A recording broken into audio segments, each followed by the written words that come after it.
Welcome to Shark Farmer TV. Down here in my basement, it's got the maroon stripe to remind me of the rec center at my alma mater, Southern Illinois University. I don't talk about it much because I don't have to. You don't have to brag about something good if it's good. But I've interviewed a lot of people in agriculture, and there are some ag schools that can't quite stop bragging. I've made a list. The first one, NDSU. That's right, North Dakota. Within 5 minutes, they're going to let you know they graduated, and they're going to say something about you're saying bison wrong. The next one, Ohio State. I don't care if you put the in front of it or not, it's whatever. They're going to let you know within probably about 3 minutes.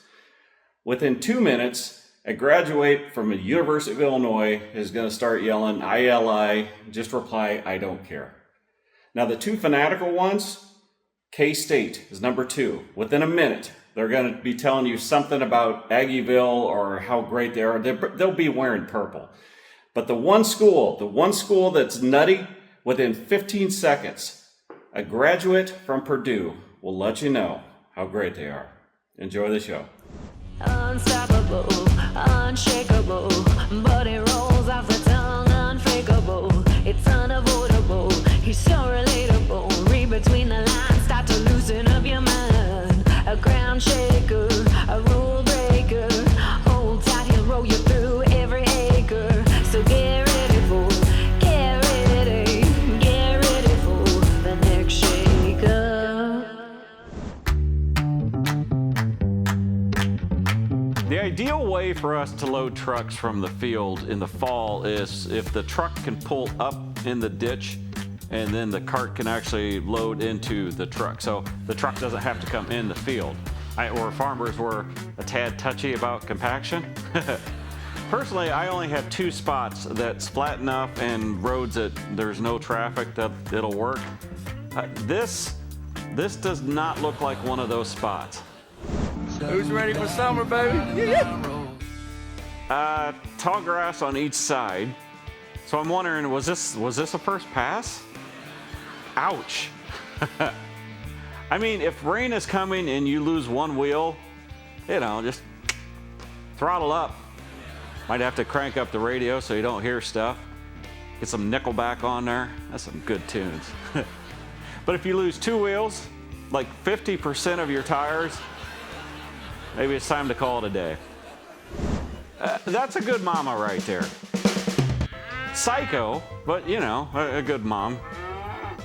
Cowboys are a different breed. If I had one wish, it would be that the average person would know all the hard work and sacrifice these men and women of agriculture put into just so you can sit down and have a good steak. One wish. That's what I wish. Actually, that's not true.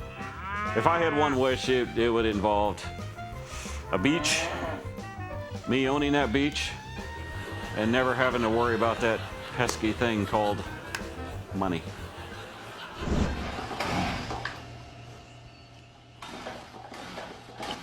Choke it. You choke on? How about the switch? Is it in a run position? The main thing is you just stay calm. I know what's wrong with it. Ain't got no gas in it. Reckon you make me some biscuits? That's Carl from Sling Blade. If you haven't, it's a good movie. It's uplifting. It's really uplifting.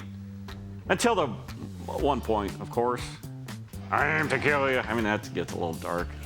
Regardless or irregardless for our Canadian viewer, just get an electric weed eater. I know, I fought it too. I know if you don't have a gas-powered weed whipper, then you have a soft white underbelly. I know, I get it. I've got a big old yard, and I can trim it twice on one charge. And when I say I can trim it twice, I mean my son can trim it twice. I don't want to.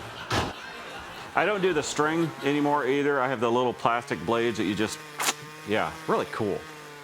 Rewrapping those weed eater strings, that taken years.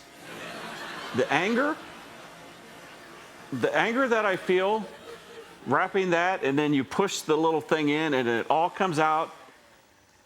The anger that I feel this guy's anger. I mean, someday I'm going to get to heaven and I'm gonna sit down with St. Peter, and he's gonna pull up the video of me wrapping the weed whipper string, and he's gonna go, what kind of language is that? And I'm gonna go, what? Maybe you don't understand because you don't have to trim here in heaven. You probably don't, but maybe not. I know you have to mow in heaven. And could you imagine how many old boys would be disappointed if they got to heaven and there was no mowing? It's like, this is what we live for, to mow, get away from the woman. Just about, heaven is going to be yards upon yards upon yards with old dudes mowing with new John Deere mowers. That's going to be heaven. Bush Light. There'll be Bush Light there too. This week's Machinery Clip of the Week is presented by John Deere. On our farm, we call that a floor jack. Some people I know, they call it a trolley jack or low profile jack. Potato. It's like in-rows versus headlands. It doesn't matter. Focus. The wheels on that jack are not designed to do anything close to that. But yet somehow it works. Congratulations, I guess. Honestly, I wouldn't have been able to balance on the tongue like he is. It's impressive. I just hope they don't have to turn down a gravel road. We are back on the streets of Nashville talking to people all over the country. We're seeing what they know about agriculture and how showing the farm life connects everyone. Our football team just got good. So I feel like we're like, okay, now we can tell people we're IU fans. But before that, it was kind of like,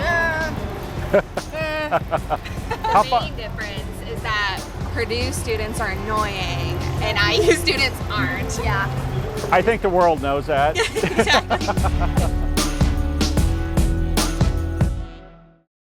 We're here on the streets of Nashville. We're going to find out what people know about agriculture and how it connects all of us.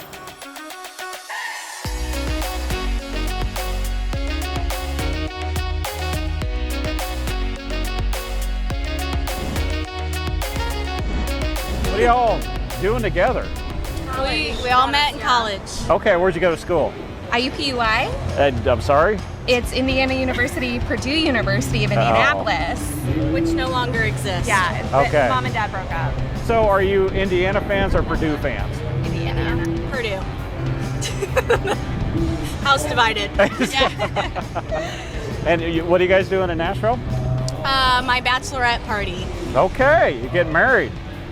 November 1st. Are you sure about that? Yes. Okay. Now that's exciting. Congratulations. Thank yeah. you. All right, we're here with Ethan, Ethan. Where are you from? Hattiesburg, Mississippi. What do you do for a living? I'm a lineman. So are you fixing like the power lines, or are you way up top on those? We build power lines, so we don't maintain them. We like build all new stuff. So the wood ones or the big metal things? The wood ones. Okay. Yeah. Do you guys know much about like agriculture or where your food comes from? A little bit. A little bit? I grew up on a farm. My What- grandpa's a farmer. What kind of farm? He used to have animals, but now he just does corn and beans. Corn and soybeans. Okay. Yeah. How about you? I have no idea about farming or Okay. anything. Yeah. We're gonna let her answer the question first. So when you're buying food, does it matter to you like if it's organic or any of that stuff? I mean, it matters a little bit. Yeah. Do you really look at the labels or just kind of buy what you want? Kind of buy what I want. Yeah. Okay. What do you think that is? I think those are combines, something like that. Okay. The grain bins. Yes. It's a grain silo. Grain silo. Are we right? Why don't you stand over here? Come here, new best friend. What do you think those are? Is that a grain silo? Grain silo, grain bin. Yep, absolutely. All right, what do you think? Your first answer. Oh, I have no idea. That's a combine.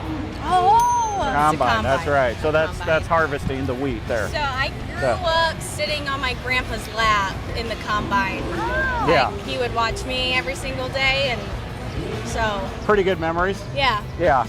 best times. Now as an adult, not fun to sit 2 and 2 in there, but Well, you know, a combine like this has 2 full seats in it. yeah, he's got an older one. Does he? But still, it's grandpa. Yeah. I remember as a kid, right, and like Dad would stop the combine and I would whack the windshield. Did you ever do that? No. Yeah. How about this? A baler. Okay. You're supposed to not know what these are. Oh, I'm sorry. Yeah, that's right. Brown baler. How about this? That's a rake. Okay. Remember what we just talked about? Yeah. Yeah. Oh, something that like makes the line so you can plant stuff, like a planter of some sort. I think it's a planter. Yeah, they put the seeds in. Wow, that Purdue, Indiana school did pretty good at teaching y'all. That is a corn planter. Yep. Oh, that one is a Yeah, you might not have too many of these. I seen one of them in the movie Cars. In that movie Cars from a long time ago. You saw one of these in the movie Cars. Yeah, it was in the field chasing all the tractors. I don't remember that scene. That was the one with Larry the Cable Guy as the tow truck, wasn't it? Yeah. I don't remember a combine in there though. I think there was one. Okay, I'll have to. Yeah. And it was costing cows. It was the tractors were kind of like cows in that movie, and it was chasing them. Yeah. Oh, okay. We're gonna have to watch Cars. So what's on the docket for the rest of the week here? Just going up and down Broadway, line dancing, and then we're taking a pool day at our Airbnb. Oh, we got an Airbnb. You went there instead of the hotel. Mm-hmm. I think that's the way to go. A lot of drinking this weekend. Yeah. Don't forget the drink. It's fair enough. Yeah. And it's because in November your life ends. It starts, I would say. Yeah. You know, farmers are like, I wish we could let people know how important it is what we do because you can't eat without us. But there's certain things that I want. I want to hit the light switch and have the light come on. And that's up to you. That's one thing I like about farmers. They're like the cornerstone of America. You know, they kind of. I mean, I don't want to say they're better than linemen, but they probably are. I wouldn't say that. I would say we're both atop of the ladder. Yeah. And both professions have very handsome men in them. Oh yeah. I'd say so. It's the beard. Yeah. Coming up next, we're going to talk with Leah and Quentin Pottinger from Affinity Farms.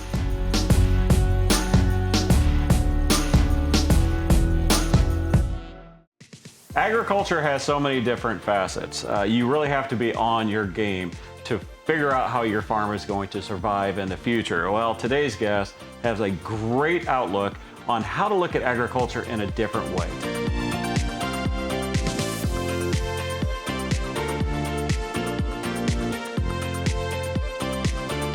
Today we're talking with Quentin and Leah Pottinger. How are you guys doing? Good, how are you? Fantastic. You're from New Haven, Kentucky. New Haven. Where's that at?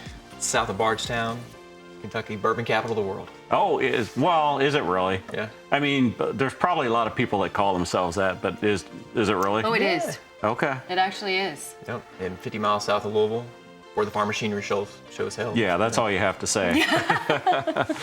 And you are, is it ninth generation? Ninth generation. That's crazy. Yeah. That's like East Coast stuff. Yeah, well, we founded the town of New Haven. Really? Yeah. Okay. Yeah, everybody else left and went further west, and my family decided to stay. So, Yeah. And did you come from a farm? No, not at all. Not at all. I grew up in Tennessee in the mountains, and my family's originally from New Haven, so it's kind of crazy that we actually ended up together. But yeah. Well, I did how'd you meet? Oh. Through a friend. Yeah. Actually, Arranged marriage? Yes. No. I'm kidding. I don't know. I had a friend. We were at doing some FFA contest practice, and he wouldn't stop texting this girl. I was like, "Give me your number." She goes out with me. We stopped texting her, so we get out of here. So I got her number. I was like, "Hey, I'm Scott's friend. You want to go on a date?" No. You know. And then 4 years later, I see her on Facebook. She's going to be in Lexington, and turns out I already had her number on my phone. And we had an entire first date interaction on the Facebook wall because it was before Messenger. Right? Yeah. We did. It popped up the other day. It's true. He asked me out on our Facebook walls. So like on the public part? Yes, the public part. You go back far enough, you can see the interaction. Yeah. He said, "Are you going to be at the game?" And I said, "You've got the wrong girl," because I didn't know him, but I knew who he was. I didn't have the wrong girl. I knew who I was talking to. Okay, tell me about your farm. What all you're raising? So we're raising corn, wheat, soybeans. We started raising rye for the whiskey industry, just out of local demand. Yeah. And then Leah started a flower farm 3 years ago. Yes, It's been 3 years ago. Yeah. Gotcha. You do sell some of your crops to whiskey. It's all going to whiskey except for the soybeans. Yeah. That market's, we had an international market that dried up last year from the tariffs, but we're just kind of rolling from that. But our goal is to be 100% in some way, shape, or form local. and let the hedge market drive whatever's left over. So I just send mine to the elevator and just hope for the best. What's wrong with you? Well, we're in Kentucky, so we can't grow. Well, you guys can throw seed on a concrete and get our yields. You It's know? pretty nice. Yeah, it is. Yeah. This is not your whiskey here. No. Okay. It's close though. Ain't bad. We'll see if we can finish this interview. But is that important to you? Not to farm like everybody else, where you just send it on and just hope for the best? So our mission for the farm is to create food systems that operate in the communities they serve. It's important that we take a step back and look at what agriculture is and what the value of agriculture is. It's the basis of all civilization. And I think in the last 70 years, we've consolidated to the point, not because we wanted to. I think there was a time where we thought we were going to eat ourselves alive, but technology has caught up and we just haven't gone back and revisited what it means to have ag systems a part of the community. And I think we've eroded part of rural communities that way. So we have an idea of what it means to remake ag, to remake the food system. And in today's world, we just happen to be geolocated around whiskey so we can grow grain for whiskey just to test this theory out. And so far it's working. This is a weed, even though it looks like a flower. I thought it was a flower. It is actually a flower, but it's a flowering weed.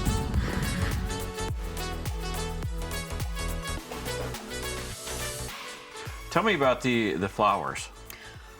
Well, I started this flower farm 3 years ago because we had a patch of ground that was awkward to plant, right? Yeah.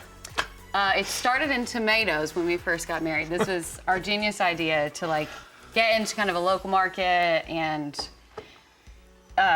anyways, that didn't work out. No tomatoes, huh? No tomatoes, yeah. We started with 2,000 plants and 1 employee. Oh. Right? Yeah. Oh, yeah. Was there a weeding issue? Oh, yes. Yeah. Oh, goodness. Yes. Well, Rob, so the family farm started out as, as an 8 square mile tract in the 1700s, and we had the opportunity to buy the last 80 acres. Yeah. And we just had to figure out a way to cash flow it.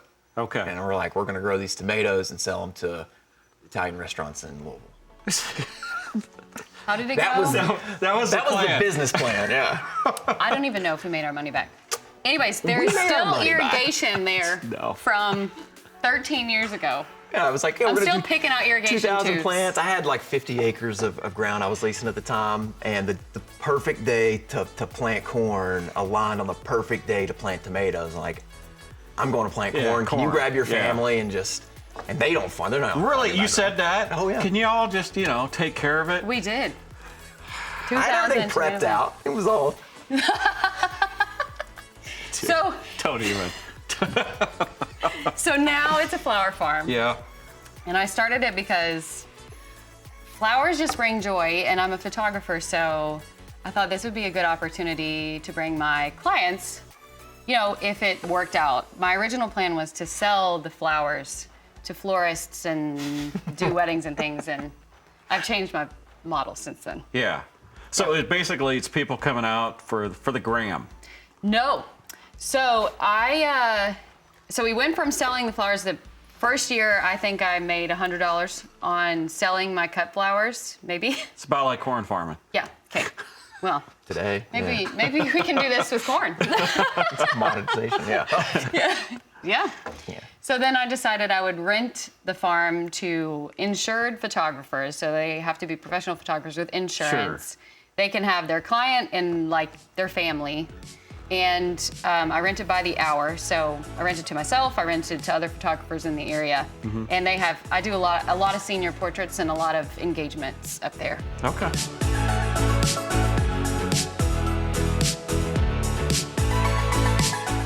Do y'all, you remember when we met?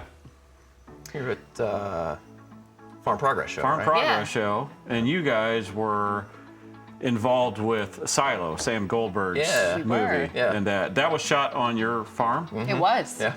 And that was a movie about grain entrapment, which, you think, hey, let's go watch a movie on grain entrapment. But it was fantastic. It was done really well. Shut it off! Shut it off!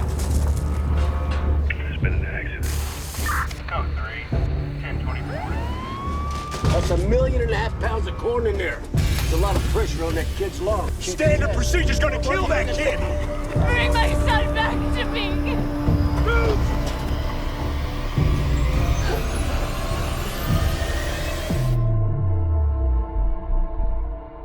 How'd that all happen?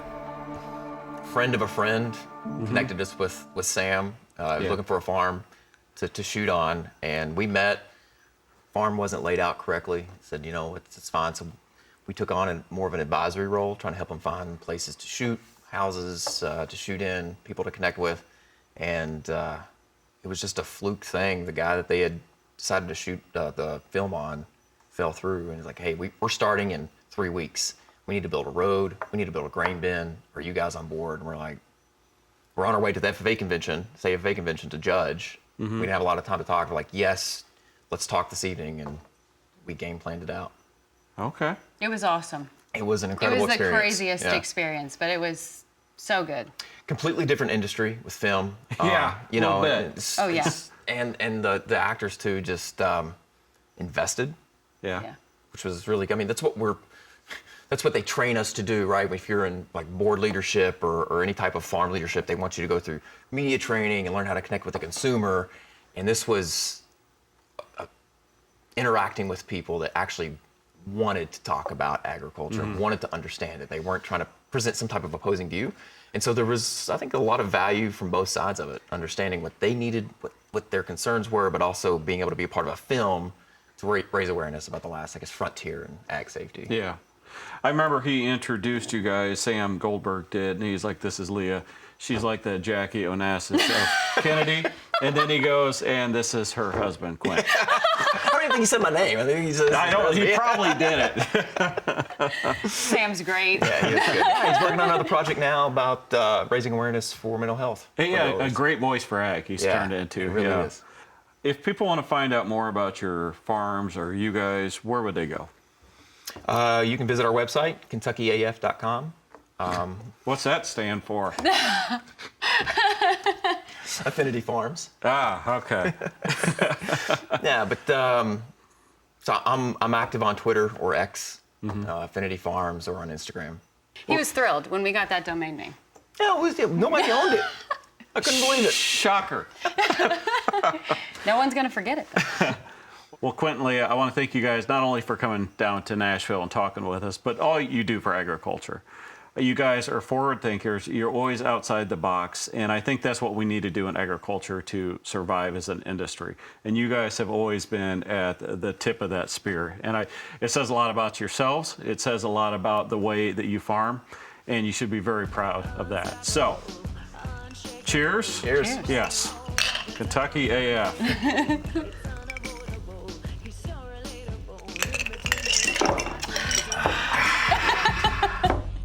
Thanks for spending some time with us here on Shark Farmer TV.